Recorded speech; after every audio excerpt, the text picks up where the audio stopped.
So, after reaching max level, I decided to take a 7-day break before resuming the journey with the focus points, which again became unexpectedly enriching. New knowledge, new discoveries, when I thought the journey was becoming predictable. Let's get straight to the results. Day 1. The first day ended with 163 points gained. Not exactly what I expected in terms of results, but it fits the 7-day estimate I calculated last week. Each run takes on average 5 minutes and 15 seconds, for about 8 billion Amrita per run. Day 2. I start the usual route, but halfway through I start questioning myself, because I wasn't feeling all that well that day. I felt tired and disconnected from the journey. Is this it? The end of the journey? Did the farm get the better of me? This close to the end? I had forgotten that the farm still has a toll. It requires energy, and 7 days of rest made me forget that part. Is it the farm itself that made me tired, or is the route just becoming stale? The weather in my region was also getting really hot. The route didn't feel like playing anymore. Something was off. As always, the question in Nioh is, what am I missing? So I start troubleshooting. I turn up the in-game volume, because I know that stripping yourself of the soundtrack and the clashing sounds can break immersion and disconnect you from the game. It helped, a little. Next, I start changing the order in which I take down the mobs. But it wasn't enough. Something else had to change. I noticed that my damage has increased enough. This could be my chance to try swapping my 2 guardians. I was using Karajishi and Mizuchi. I changed to Mizuchi as main and Saorsha as secondary. Both have high Amrita gain bonuses. The goal is to find the perfect middle ground, because there's no point having huge Amrita gains if you can't defeat mobs fast enough. My rule is always to be able to one-shot or two-shot mobs. Anything outside that kills efficiency. Speed always beats percentage gains in this game. Always. As you can see, even in my just playing philosophy, I still apply a certain standard of efficiency. And it worked.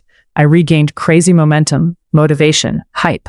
I finished day 2 with a total of 372 points, a gain of 209 points. By the end of the day, average Amrita per run goes up to about 11B.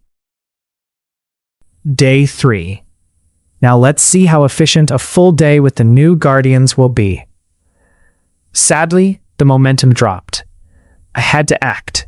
So I started changing the route again. Different order, different number of mobs, different direction. So I came up with a new route, taking around 6 minutes.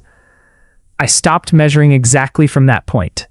I didn't want to waste minutes doing calculations. I just wanted to play and get it done. The new average was about 13B Amrita per run. But something happened. Coincidentally, I started running out of sake, because my new route used 3 sake at that point. I started experimenting again, and this time I managed to make 2 sake fit the entire run, at the expense of total duration. The new route had become very effective, so effective that it doubled the initial Amrita gains from day 1. I increased the runtime to about 7 minutes, and the average gains went up to 15B Amrita. I finished day 3 with a total of 612 points, a gain of 240 points. Day 4 was the most mind-blowing day. I managed to change the route again, when I thought it was impossible to do better than day 3. We reached the final peak of gains, squeezing the most out of the duration of the sake while keeping the same total time. In case you're wondering, I was still grabbing Amrita from corpses and chests along the way. To me, this is what keeps the meaning going. This is what keeps me from going insane. This is what makes the journey meaningful. The most efficient farm is the one that keeps you sane along the way. What's the point of doing the most efficient farm in the world if you burn out while attempting it?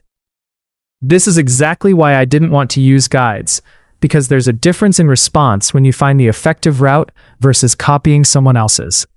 Copying doesn't carry the meaning of discovery. It's just a shortcut to raw numbers. Anyway, the route kept its 7-minute duration, and the average gains went up to about 19B Amrita. I finished day 4 with a crazy total of 918 points, a gain of 306 points.